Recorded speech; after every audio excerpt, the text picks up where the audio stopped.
کیا آپ جانتے ہیں کہ چھوٹا سا عمل آپ کو 99 بیماریوں سے بچا سکتا ہے؟ آج میں آپ کو بتاؤں گا کہ ایک ایسا عمل جو صرف چند لمحوں میں آپ کی زندگی بدل سکتا ہے۔ اگر آپ بھی چاہیں کہ آپ کی صحت اور زندگی میں سکون ہو تو اس ویڈیو کو آخر تک دیکھیے۔ آج ہم اپنے پیارے دیکھنے والوں کے لیے ایک نہایت عظیم اور آسان عمل لے کر آیا ہوں۔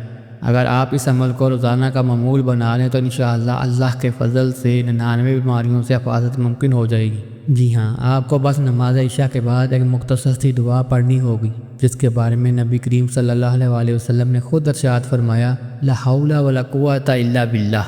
اس ایک جملے میں اتنی طاقت ہے کہ آپ نہ صرف جسمانی بلکہ روحانی بیماریوں سے بھی بچ سکتے ہیں۔ حدیث پاک میں آتا ہے، جو شخص اس کلمے کو دل سے پڑھتا ہے اللہ تعالیٰ اسے 99 بیماریوں سے محفوظ فرما دیتا ہے۔ اور جانتے ہیں، ان بیماریوں میں سب سے ہلکی بیماری غم ہے، جو آج کل تقریباً ہر انسان کو گھیرے ہوئے ہے۔ تو آئیے اس پیارے عمل کو اپنی زندگی کا حصہ بنا لیں اور اللہ تعالیٰ کے خاص کرم کے حقدار بنیں۔ تو ناظرین، اگر آپ لوگوں کو یہ ویڈیو پسند آئی ہو تو ویڈیو کو لائک اور دوستوں کا ساتھ شیئر کیجیے گا، اور اس طرح کی مزید انفارمیٹک ویڈیو حاصل کرنے کے لیے ہمارے چینل کو سبسکرائب کریں۔